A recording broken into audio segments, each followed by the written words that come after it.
Well, again, about that time, discovered the internet, eBay, Arborist site, and I discovered this thread in Arborist site called The Old Giants. And I would definitely encourage vintage saw enthusiasts to take a look at Arborist site and that particular thread, The Old Giants. And I learned about the McCulloch SP-125. I said, well, I'm going to have to try and find one of those. Told my older brother, who had been collecting saws for a while, he's not quite as afflicted as I have become, but he had a nice array of chainsaws. I don't see anything wrong with it. Well, I think it's just normal, When somebody said, how many chainsaws do you have? And I said, well, there's maybe 200 in a display and another 200 I need to get cleaned up and moved over. And I said, what? Do you think that's a lot? Well, I know people that have 5,000, so don't be concerned. Depends on what you're measuring, I guess. It's a curve. So at any rate, it was at a position where read that thread, wanted the 125. My brother found one for me. The guy said, would you give me $100 for it? It had a few problems, minor problems. I said, yeah, I'd be happy to give you $100 for it. Do you have any more saws available? And he had a 450 McCulloch and a 171.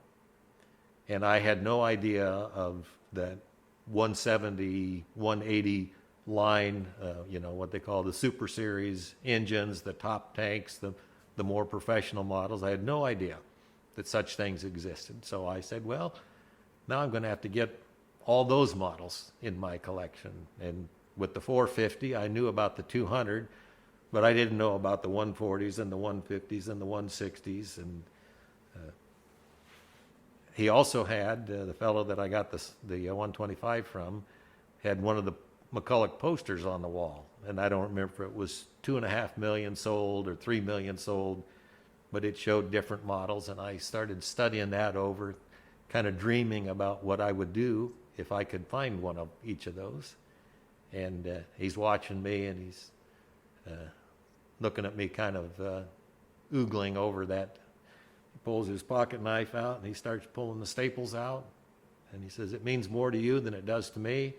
So I have that poster framed and displayed up front, just as a reminder of how I got to where I am today. Isn't it interesting from like a standpoint of like you, where it's like I like these things, I want to collect them, and how like the poster means something to you, and you see it and you're like, you're amazed by it, and the guy just comes right over and starts taking it out, and he's like, I just don't care about this anymore. You can have it. It's the dichotomy of it. Yeah. Well, and maybe one day I'll say, this is too much. I'll get rid of it all. But it won't be anytime soon. Were you now? Let me ask you this: prior to the affliction with the chainsaws, did you ever collect things before? Did you ever have a deep interest about things in a fashion like you do now? No.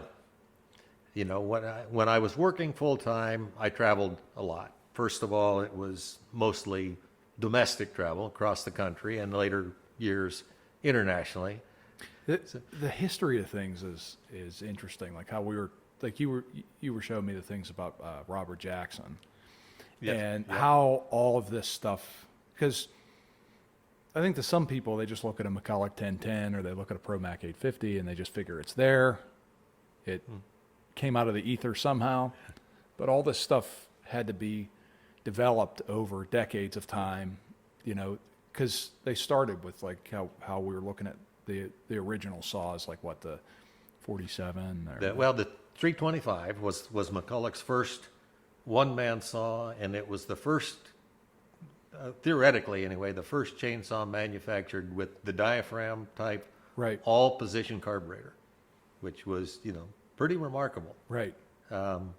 Today, you'd look at one of those and you'd say, what were they thinking? How did they make it so complicated? Why did they do it that way? Well, they didn't know any better. They were just. But the thing is, cutting wood is still a chore. It's less of a chore than it was. Yeah. But at that time, I mean, your options were two-man saw, bow saw, Yeah. The misery whip. The misery whip. Yep. Sure. Yep. So the 325 was an upgrade in many different ways from, the 2-man saw or the misery whip, and more productive too. Yeah. So it makes sense. In today's terms, it doesn't, but if you're measuring against what was available then, it makes a ton of sense.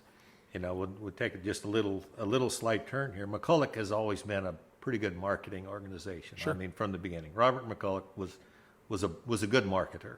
So the one-man saw, the guys at the time didn't really believe the one-man saw was a real thing. So McCulloch made a very simple bolt-on stinger handle to go on the other end to make it look like a chainsaw. So now it's got the power head and a handle on the other end. And they look at that and said, oh yeah, now that's a chainsaw. Okay, I'll buy that. And then you take it out in the woods and you realize with that handle on the other end, I can't reach through the log. So you take the handle off and all of a sudden you're a believer in a one-man saw. Sure. Let me ask you this, and I don't want to back you into a corner here, but do you have a McCulloch saw that maybe you like more than some of the other ones, or that you would say is your favorite piece in your collection, or I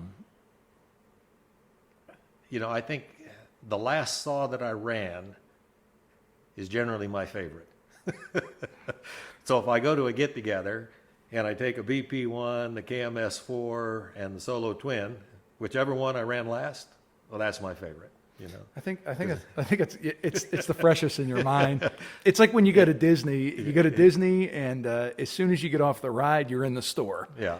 Because they know how to get you. Yeah. And you have it in your mind. In terms of the saws that I actually use for collecting firewood to this day, I have a 710 and a ProMac 55. Among others. Okay, I have a couple more saws than that I use, but the 710, I put a set of rings in years ago. Got them from Bob Johnson, broke a ring putting it back together because I didn't realize it had a locating pin, and for the end gap on the rings. Lesson learned. Okay, those two saws run so well and cut so fast and make so much noise that everybody else knows that I'm out there cutting wood. And they're just amazed to see what those little things do. So in terms of saws that I actually get out and use, those are definitely two of my favorites. Sure. I've got an SP-125 that I put together from parts that had been collecting, and not everybody has that opportunity. They don't just find a piece here and find a piece there and eventually say, yep, looks like I got enough, I'll make a saw.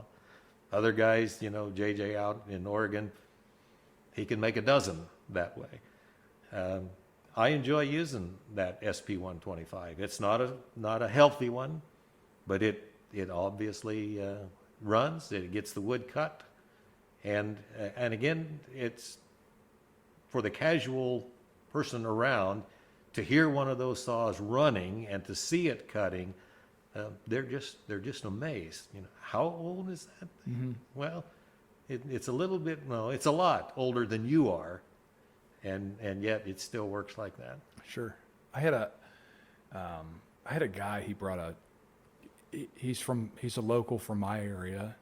He brought a truck in. It was like a 1958 Chevy truck, and he's kept this thing going since the 80s. And I think that, it's inspected. It's got and you can see that he's done some specialty work on it to keep it going. And it may not be the healthiest. It's not going to win any races.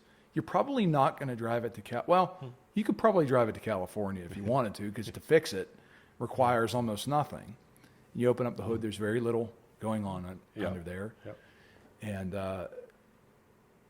to see it, and just like how you said with the saws, to see it in action, and people were mystified by how it still works and operates. And I think everywhere he goes with that truck, people are going to ask him questions about it. I think similar to if you're going to go out with your 710 or your ProMac 55 and they hear the sound that comes out of it, they're going to want to know what it is.